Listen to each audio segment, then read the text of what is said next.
ಅಪ್ಪ ಅಮ್ಮ ಕೇಳ್ಕೊತಾರೆ, ಮಕ್ಕಳಿಗೆ ಕೊಡು ಆರೋಗ್ಯ ಆಯಸ್ಸು. ಏನ್ ಸಕ್ಕತ್ತಾಗಿ ಎಟ್ ಮಾಡಿದೀರಣ್ಣ ನಮ್ಮ ಅಣ್ಣ ಶ್ರೇಯಸ್ಸು. ನಮ್ ಕಾಲೇಜಲ್ಲಿ ರಿಯಾ, ನಮ್ ಕನ್ನಡ ಇಂಡಸ್ಟ್ರಿಗೆ ಈ ತರ ಬರ್ಬೇಕು. ನೂರು ವಿಷ್ಣು ಪ್ರಿಯ ಶ್ರೇಯಸ್ ಅಡುಗೆ.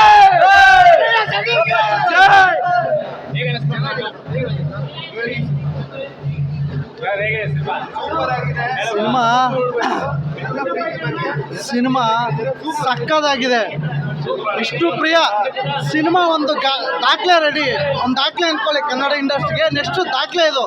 ಸಿನಿಮಾ ಸಕ್ಕತ್ತಾಗಿದೆ.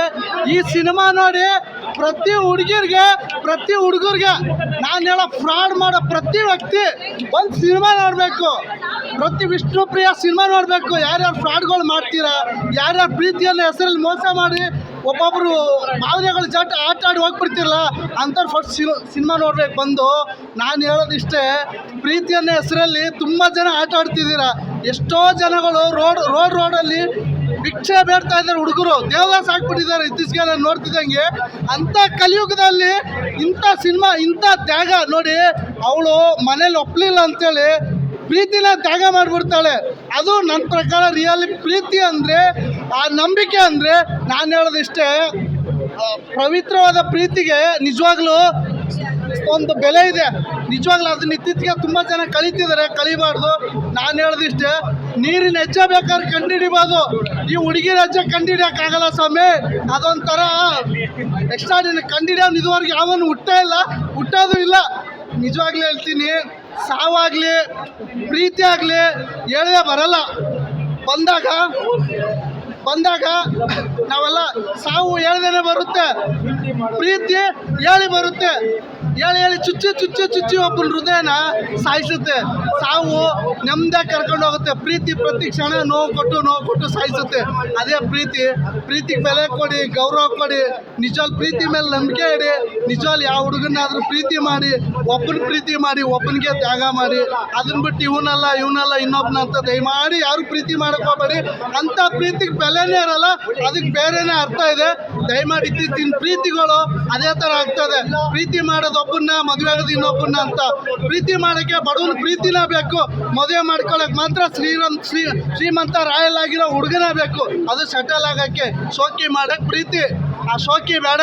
ಪ್ರೀತಿ ಆಗಲಿ ಮದುವೆ ಆಗಲಿ ಅದು ಒಬ್ಬನ ಜೊತೆ ಇರಬೇಕು. ಈ ಸಿನಿಮಾ ಬಂದು ನೋಡಿ, ತುಂಬ ಚೆನ್ನಾಗಿದೆ. ನಾನಂತೂ ಫುಲ್ ಫಿದಾ ಈ ಸಿನಿಮಾಗೆ. ನಿಜವಾಗ್ಲೂ 100 ಲೈಕ್. ನಿಜವಾಗ್ಲೂ ಹೇಳ್ತೀನಿ, ಸಿನಿಮಾ 100 ಡೇಸ್ ಓಡಬೇಕು. ಇಂಥ ಸಿನಿಮಾಗಳು ಬರಬೇಕು ಇಂಡಸ್ಟ್ರಿಗೆ. ನಿಜವಾಗ್ಲೂ ಮನಸ್ಫೂರ್ತಿಯಾಗಿ ಹೊಗಳ್ತಾ ಇದ್ದೀನಿ, ಅಷ್ಟು ಚೆನ್ನಾಗಿದೆ ಸಿನಿಮಾ. ಬನ್ನಿ ಎಲ್ಲ ಫ್ಯಾಮ್ಲಿ. ಜೀವಂತ ಸಿನಿಮಾ ನಂಬ್ತೀನಿ ನಾನು. ಒಳ್ಳೆ ನೈಜ ಕತೆ ನಡೆದೈತೆ ಅಂತ ನನಗೆ ನಂಬಿಕೆ ಬಂದೈತೆ. ಸಿಂಪಲ್ ಆಗಿ ಒಳ್ಳೆ ಸೂಪರ್ ಆಗಿದೆ. ಕಲಾವಿದರು ಫ್ಯೂಚರ್ ಇದೆ ಸರ್, ಸಖತ್ತಾಗಿದೆ ಫಿಲಮ್.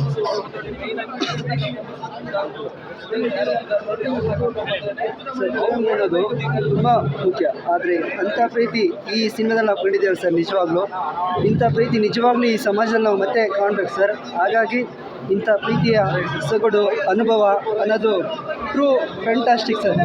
ಏನಕ್ಕಂತಂದರೆ ಈ ಪ್ರೀತಿ ಪ್ರಸ್ತುತ ಬಿಸ್ನೆಸ್ ಆಗಿದೆ. ಆದರೆ ಆ ಪ್ರೀತಿ ಅನ್ನೋದು ಹಣ ಅಂತಸ್ತು ಮೇಲೆ ನಿಲ್ಲಬಾರ್ದು. ಪ್ರೀತಿ ಅನ್ನೋದು ಬಡತನ ಇರಲಿ, ಸಿರಿತನ ಇರಲಿ, ಆದರೆ ಕೊನೆ ಗಂಟ ಅವರೇ ಅಂತೇಳಿ ಜೀವನ ಪೂರ್ತಿ ಬದುಕುವಂಥ ಪ್ರೀತಿ ನಮ್ಮ ಹತ್ರ ಬೆಳಿಬೇಕು ಸರ್. ಅದೇ ನಿಜವಾಗ್ಲೂ ಪ್ರೀತಿ. ಆ ಪ್ರೀತಿಯನ್ನು ತೋರಿಸ್ಕೊಟ್ಟಂಥ ಈ ಸಿನಿಮಾ 100 ಡೇಸ್ ಒಳ್ಳೆಯಬೇಕು ಸರ್. ಸಮಾಜದಲ್ಲಿ ಒಳ್ಳೆಯ ಕಳಕಳಿಯನ್ನು ಉಂಟು ಮಾಡಬೇಕು. Super sir movie, wonderful, fantastic. ನಿಮಗೆಲ್ಲ ಹೇಗೆ ಅನ್ನಿಸ್ತು ನಮ್ಮ ಸಿನಿಮಾ ನೋಡಿ? ಅದೇ ಗೆಟಪ್ ಚೇಂಜ್ ಆಗಿರೋಕ್ಕೆ ಮೋಸ್ಟ್ಲಿ ನಿಮಗೆ ಗೊತ್ತಾಗಿರಲ್ಲ. ನನಗಂತೂ ತುಂಬ ಖುಷಿ ಆಗ್ತಿದೆ. ಯಾಕಂದ್ರೆ ನಾವು ಸಿನಿಮಾ ನೋಡಿದ್ದೀವಿ, ಸುಮಾರು ಸಲ ನೋಡಿದ್ದೀವಿ. ಬಟ್ ನಮಗೆ ಸಣ್ಣ ರಿಯಾಕ್ಷನ್ಗಳೆಲ್ಲ ಅಲ್ಲಿ ಸಿಕ್ಕಿರಲ್ಲ. ಇಲ್ಲಿ ಆ ಥರ ರಿಯಾಕ್ಷನ್ ಸಿಕ್ಕಾಗ ತುಂಬ ಖುಷಿ ಆಗಿದೆ ಸರ್ ನನಗೆ.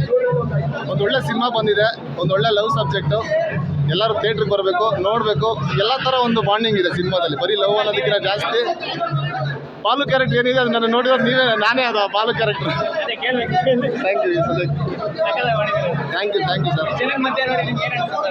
ಅದೇ ಸರ್, ಅದು ಕೆಲವೊಂದು ಸಲ ಮಾತು ಬರಲ್ಲ ಏನು ಹೇಳಬೇಕು ಅಂತ ನಮಗೂ. ಈ ಬರೀ ಲವ್ ಅನ್ನೋದಕ್ಕಿಂತ ಹೆಚ್ಚಾಗಿ ಫ್ಯಾಮಿಲಿಯಲ್ಲಿ ತಂದೆ ತಾಯಿ ಅಕ್ಕ ಫ್ರೆಂಡು ಎಲ್ಲ ಥರ ಇರೋದ್ರಿಂದ ಎಲ್ಲರೂ ಬಂದು ಸಿನಿಮಾ ನೋಡ್ಬೋದು ಸರ್. ಧಾರವಾಡ ಸಿನಿಮಾ ಧೈರ್ಯವಾಗಿ ಸಿನಿಮಾ ನೋಡ್ಬೋದು ಫ್ಯಾಮಿಲಿ ಸಮೇತ, ಅಂಥ ಸಿನಿಮಾನೇ ಮಾಡಿದ್ದೀವಿ ನೋಡಿ. Thank you.